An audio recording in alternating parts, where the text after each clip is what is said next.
We weren't supposed to go in. The building had no name, no signs, just boarded windows and a door that wouldn't fully close. Inside, the air felt heavy. Not dusty, just still, like nothing had moved in years. We walked through a long corridor filled with old photographs. Every frame showed the same thing: people standing inside the building, different years, different clothes, but always the same pose, facing the camera, smiling. Tourists, maybe, my friend said. I wasn't convinced. Something felt off. Then I noticed one picture near the end. It looked newer than the others. The colors hadn't faded yet. I stepped closer. Two people stood in the center of the frame, in this exact hallway, smiling. My chest tightened. It was us. Same clothes, same position. Even the way my head tilted slightly to the side, exactly the same. Behind us, in the photo, stood someone else. Tall, blurred, right where the hallway bends. I slowly turned around to look behind me. The hallway was empty. My friend whispered, "Let's go." We rushed back to the entrance, but the door was gone. Just a blank wall where it used to be. I turned back toward the hallway and saw a camera on a tripod pointed straight at us. The shutter clicked. I'm scrolling through anonymous chat rooms just looking for someone to talk to when one user finally replies, "Hey." That's it, just hey. I answer. We start talking. At first it's normal, a little awkward but normal. Then he sends, "You're wearing a dark hoodie." I stop typing. I look down. He's right. I laugh it off, tell myself it's a guess. Then another message pops up. "Your door is slightly open." I turn. It is. My chest tightens. "Your hallway light is on." I freeze. I didn't remember turning it on. Before I can move, the light outside my room switches off. I hear the click. I stare at the door. My hands start shaking. I type, "Stop." He replies instantly. I can turn it back on. The hallway light flicks on again.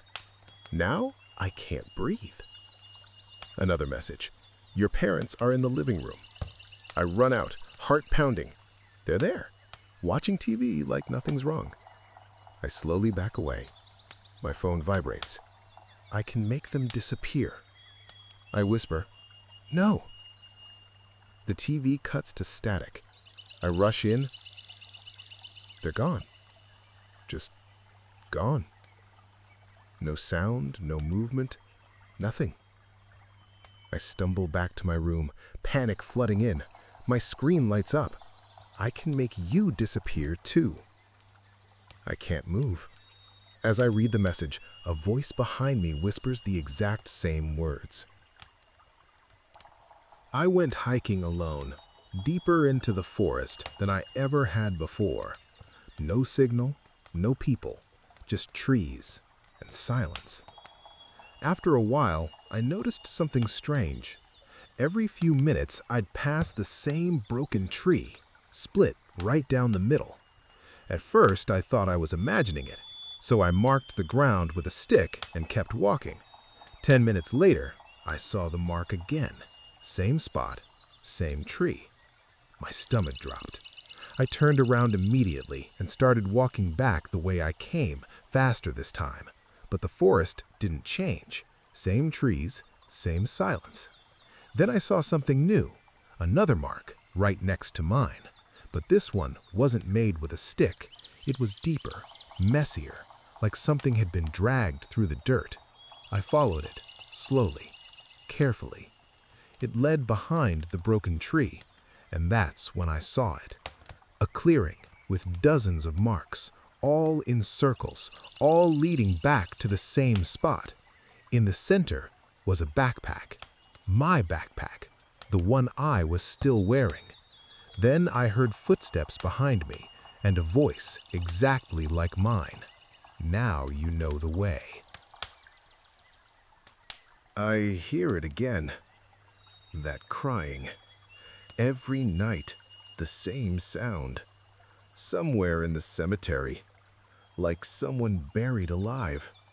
I grab my flashlight, walk between the graves.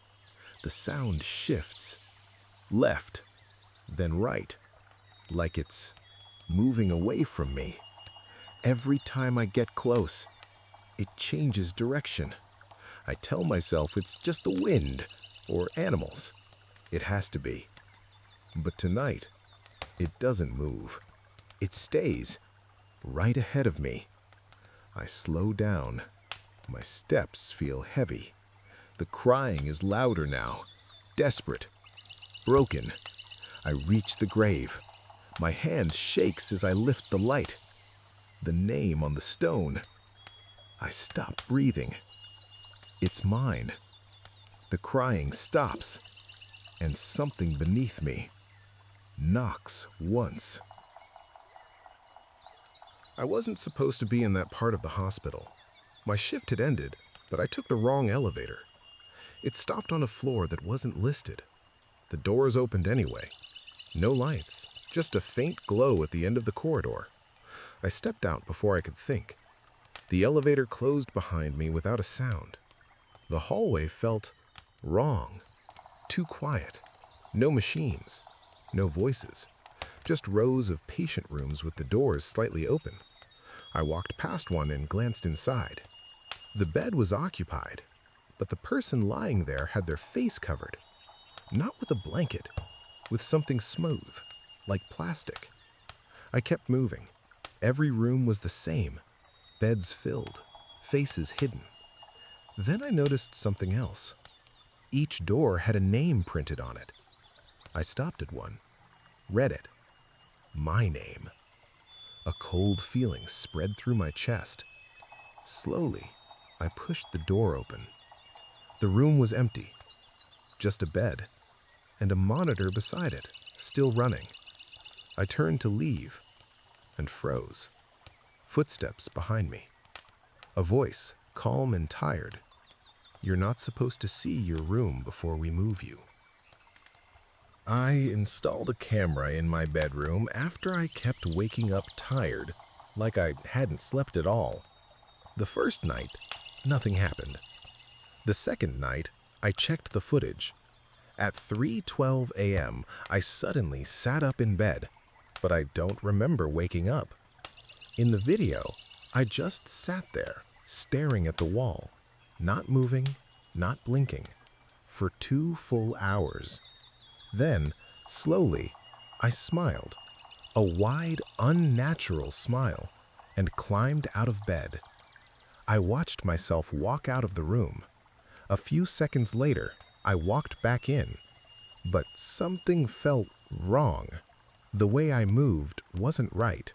Too stiff, too precise, like something pretending to be me. I skipped ahead to the morning. The camera showed me still asleep in bed. I paused the video, rewound, watched it again. 2 versions of me, one leaving the room, one never moving at all. Then my phone buzzed, a new live notification from the camera. Movement detected in bedroom.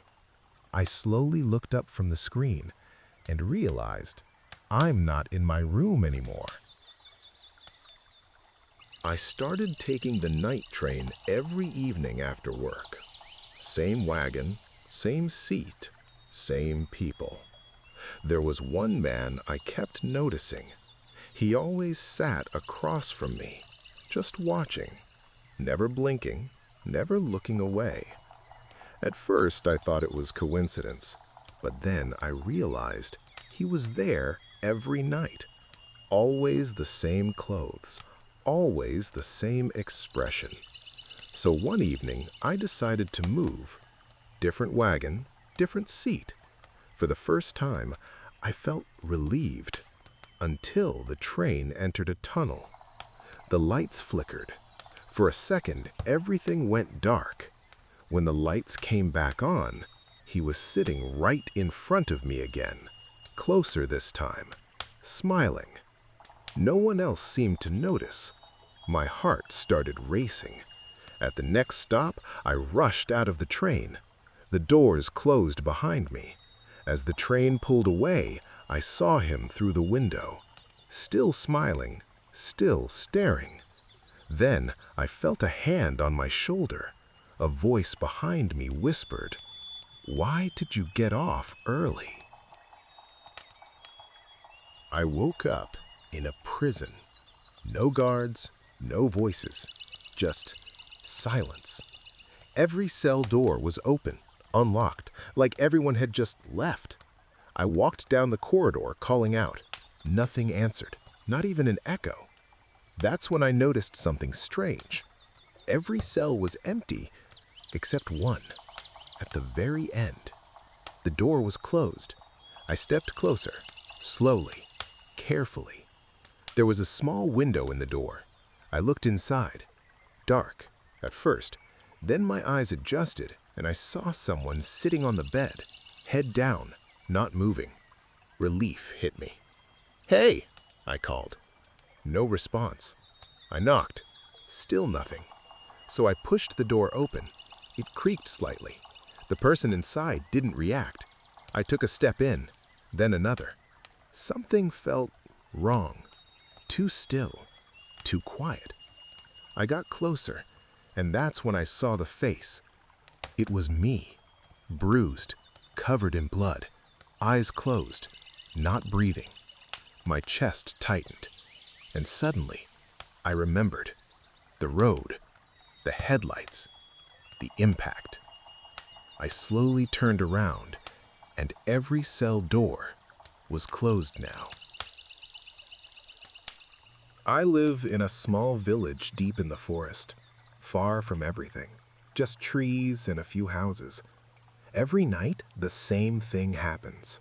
Sometime after midnight, a sound starts coming from one of the houses. Scratching, slow, dragging, like something being pulled across the floor. No one ever checks, because by morning, the house is empty. Not abandoned, not messy, just empty.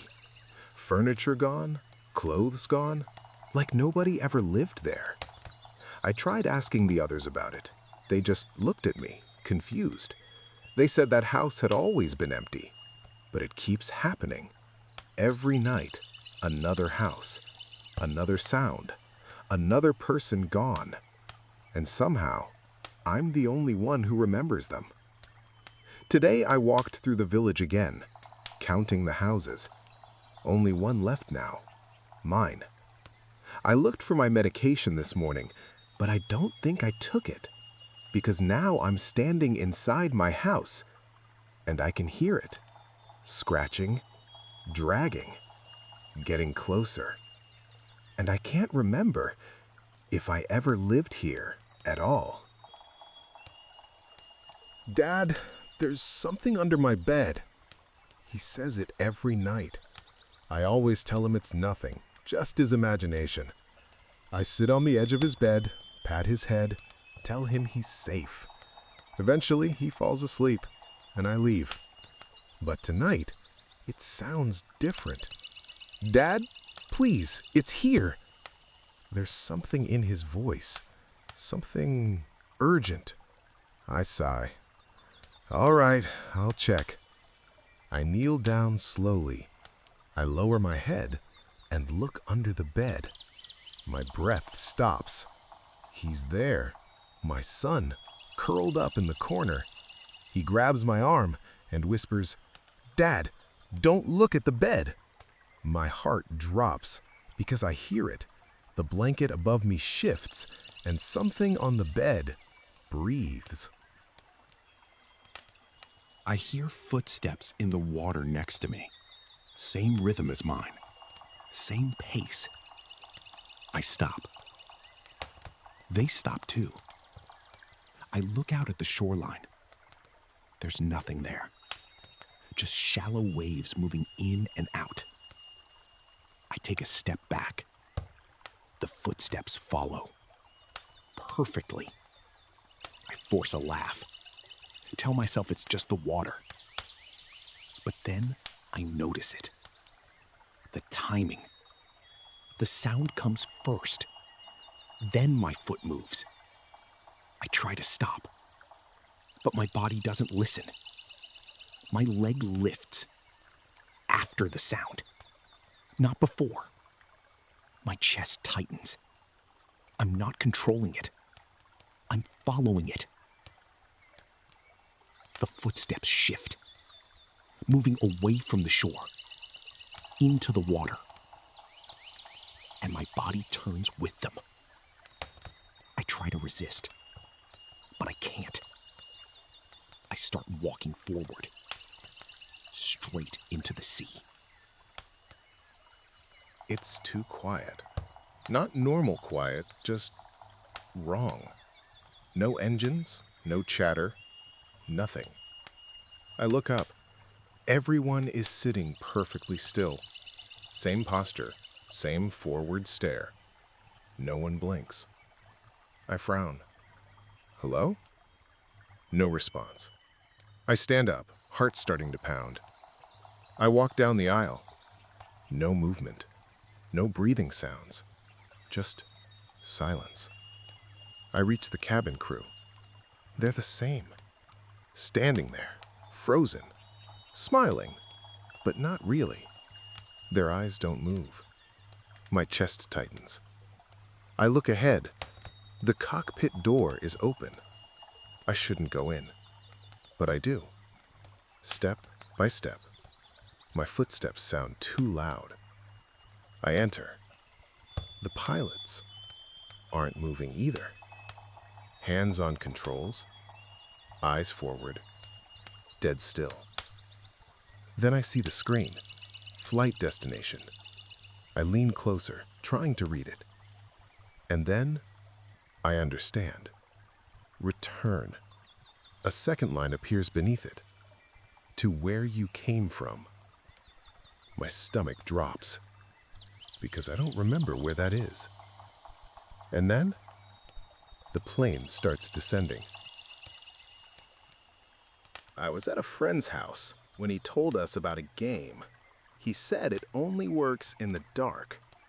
We sat in a circle on his bedroom floor and lit a single candle in the middle. One rule: don't look away. Just stare into the flame until you hear something. At first, nothing happened. Then one of us laughed and said someone was calling his name. We told him to ignore it. A few seconds later, he was gone. Not quietly. Something pulled him back fast. No footsteps, no sound after. Just empty space where he was sitting. Then another voice, closer this time. Someone else whispered, "Do you hear that?" I didn't answer. I kept staring at the flame. One by one, they were taken. Each time, the same thing. A sudden movement, and then nothing. Until it was just me, still staring, still not looking away. I asked, "Is anyone still here?" Then I heard it. My mom's voice, soft, right behind me. "What are you doing?" Relief hit me instantly. I turned around. The room was empty. No friends, no one, just me and the candle. Then, right behind me, I felt breath, and the flame went out. I stayed late to study. Didn't notice how quiet the school got or how dark it was outside. By the time I looked up, everyone was gone. I started packing my bag, zipping it slowly.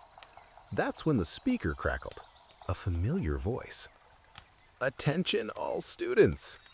I paused. "Hide! He's back!" I laughed under my breath, some kind of prank. I kept packing.